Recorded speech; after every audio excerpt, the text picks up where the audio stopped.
Hello, and welcome to the rather belated final instalment of my History of Tekken series, which is culminating today with a look at Tekken Tag Tournament 2. Now, as we're all aware, Tekken 7 is well into development, it's well underway, and, by the looks of things, it's going to be getting released this year. So, while we are by no means at the end of the Tekken the end of the Tekken franchise, I will be culminating this series with Tekken Tag Tournament 2, and I think it's a very neat hyphen, because if you remember the discussion I had with Tekken Tag Tournament 1, which proved to be a hyphen between the old generation, the first 3 games, and the new generation, which was, Tekken 4, 5 and beyond, I think, it's nice to kind of conclude on this note before Tekken evolves even further and develops even further into the new generation of console and the new generation of kind of game that we're going to be seeing, however that pans out. So, in many respects, even though we don't know what Tekken 7 is going to be like yet, it's very neat to end on a game that kind of celebrates all the characters that we've seen to date, and for all we know, the kind of the gameplay mechanics that we've seen to date, because we don't know how radically it's going to be overhauled. So, for those of you that have listened to my History of Tekken series to date, you will be aware and know that I tend to hinge my talks quite heavily on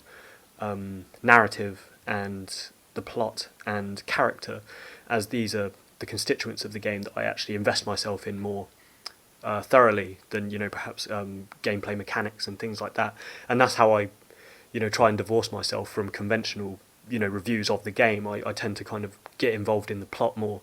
as I think this is a driving characteristic of what makes games unique and engaging and good.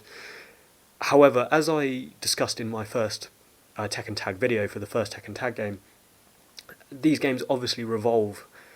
outside of the main canon, the main plot line of the game, and this is how they are able to introduce all the characters that are old or lost or killed off or whatever. It's more of a compilation game, and it's lifted out of the canonical context of the story. And I think to this end, these games work fantastically well, and it's one of the reasons that I think they are so enduring, is because we do have an opportunity to play as all the characters that we may miss from earlier games such as Tekken 2, Tekken 3 and so on. But on the flip side of this, we may kind of legitimately kind of argue that there is less to discuss about these games because there is no storyline to get engaged with, there is no meat to the characters because it operates outside of their main storylines. There's nothing to progress here. There's no plot to progress with the Tekken Tag games. However, I would counter that, particularly with Tekken Tag 2, and I'll go on and talk about this now because it is actually one of my favourite aspects of the game. And for those of you that watched my first Tekken Tag video, you'll know that the main criticism, the main reservation I had with that game was there was no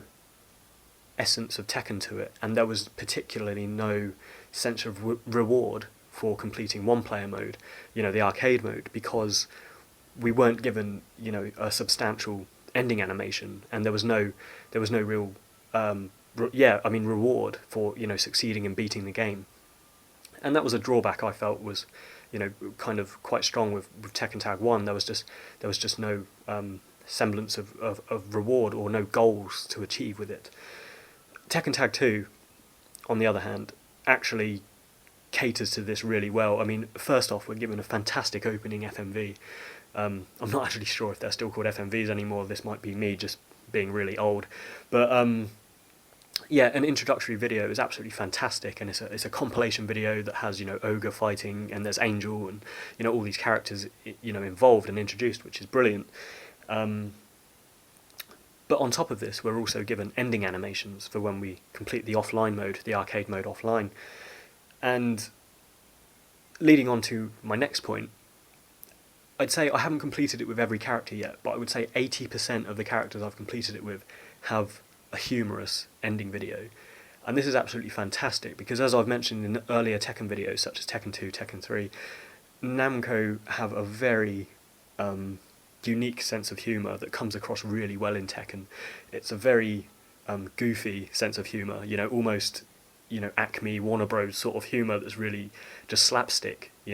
particularly with certain characters. In this instance, the ending I'm thinking about in Tekken Tag 2 is Paul Phoenix's, which is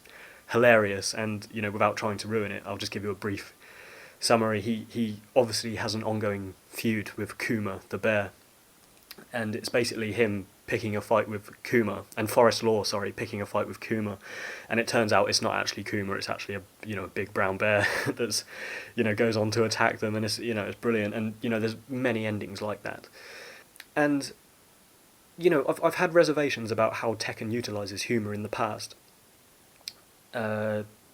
And I think, generally, especially in the earlier games, they kept it on the sidelines. So, for example, you had unlockable characters such as Roger and Alex, which are obviously ridiculous, but because they were operating outside of the main storyline, which in the earlier games was quite dark, with the Mishima blood feud and things like that, it worked really well, and the humour was almost like an Easter egg thing. You had to access the humour, as opposed to it being, a ridiculous game in its entirety. The good thing about Tekken Tag 2 is that because it's outside of the main plot of the game, the main story, it's almost a free pass for them. They're allowed to use humour, and as such, it's a very humorous game all round. And I think, they have free rein to do that, and I think it works really well because we're not actually progressing any legitimate story elements with this game. So it's allowed to be very comedic and slapstick all throughout, which it is in terms of its cutscenes. Just kind of talking about the cutscenes as well, because we're not actually given any context for this. And, to be honest, it is just an aesthetically appealing and brilliant thing. But what they did was they introduced Heihachi as a character in his young form. So for those of you that don't remember or weren't around for the original 1994 Tekken, Heihachi Mishima was actually, a comparatively younger man in that, and he had black hair. It was still kind of bald in the middle, but it was black. What we have in Tekken Tag 2 is Heihachi Mishima. I'd say he looks like he's in his 40s, and he actually has a full head of hair, and that's actually fantastic, and it's so cool to see him, in his prime almost, because we're so used to him being this kind of badass old man. We actually get the original Heihachi to play as, and again, Namco has license to do this because the game is not tied to any chronological narrative aspect or plot. And in terms of the comedic endings, we are actually given context for why Heihachi is a young man, and I'm not going to ruin that. I mean, I'm sure you can watch the ending on YouTube or play through the game yourself if you haven't already seen it. But it's really quite funny. In terms of gameplay, I would say that Tekken Tag 2 is solid. The gameplay is solid, and as I've mentioned in earlier videos, there's not much point really going on about the gameplay in Tekken games because they are always improved, but they are never fundamentally changed.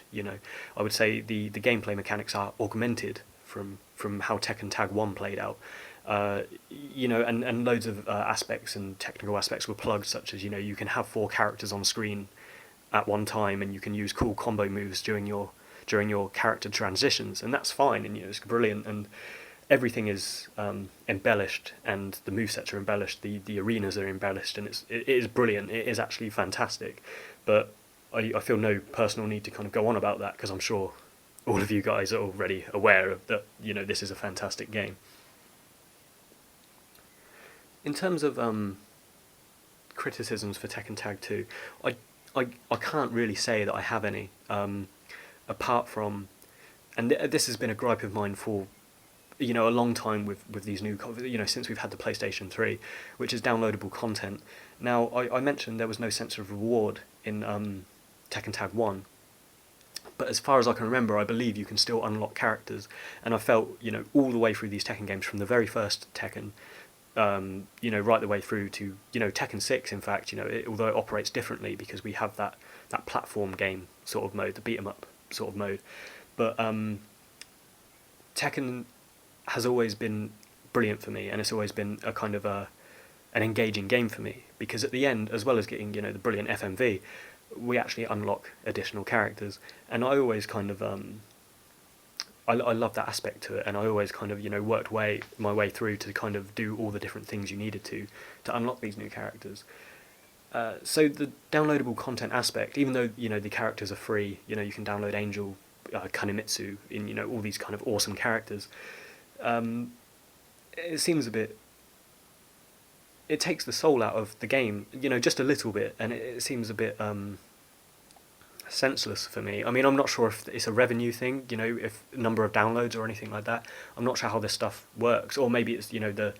install time and the disk space on the actual Tekken disk, which is why they put these additional characters as downloadable. I've literally no idea. However, I think, you know, even with the roster that we have, you know, as soon as we load up the game, if they'd made, you know, kind of 7 or 8 of them as as characters you could access from beating the game, or unlock from beating the game, I think that would have added a you know, a nice aspect to Tekken Tag 2, and it would have been a throwback to the earlier games where, you know, by necessity you had to actually beat the game to, you know, get hold of these characters. So although that's a minor gripe, it's just one that it's just a point I felt I would raise, not just about Tekken Tag 2, but, you know, games across the board really. There's a certain, I won't say lineage, but comparison to be made with Tekken Tag 1, in that at the end of the game we fight against Unknown, the character Unknown, and as I mentioned in the first Tekken Tag video, there's a very interesting similarity between the character of Unknown and Jun Kazama, and I think even though Tekken Tag 2 obviously operates outside of the confines of the main plot, but there's a very interesting self-contained narrative almost between Unknown and Jun Kazama, and we see that even more blatantly really in Tekken Tag 2, because of course we fight Jun Kazama first and then we go on to fight Unknown. So Tekken Tag 2 almost seems to have its own lineage, you know, operating, you know, in almost a parallel universe to the main Tekken plot, where all these characters are involved, and I found that quite interesting. And even though, you know, I mean, Jun Kazama, Unknown, and all these elements that I've discussed to date, such as, you know, the FMVs and everything, and the context, you know, these all hinge on the offline mode, and, you know, you'll note to date that I hinge quite heavily and mainly discuss offline elements, you know, the arcade elements of these games. But Tekken Tag 2, much like its predecessor, not its predecessor, sorry, but the previous game, Tekken 6, of which I noted in the discussion that I did on that, the precedent seems to lean on online play. So I have an understanding that, you know, Tekken Tag 2 is a game that's strongly encouraged to be played online. And, you know, much like Tekken 6, the online mode is given precedence over the actual offline mode, the main arcade mode. And as I've mentioned before, as someone that doesn't play online that much, you know, I am omitting perhaps a quite a strong aspect of this series, installment, but it does seem perhaps to be, you know, the direction that this series is going in, and Tekken is perhaps evolving, and we will see, you know, when Tekken 7 comes out, it does seem to be a franchise that is evolving to be a fighter that operates, you know, very heavily in an online arena. So, you know, I will be, you know, extremely interested to see where that's going, but as I said before, you know, Tekken Tag 2, I think it is going to be the full stop of this generation, and I think, you know, I have a kind of deep-seated feeling that Tekken 7 is actually going to be something quite refreshing and quite new. You know, I guess we'll see what happens, but, you know, to date, Tekken has had a very overall extremely positive, but it has a very innovative and consistently progressive sort of aspect to it. And I think that this is something that we are going to see, you know, persevering even more fervently, you know, in the future.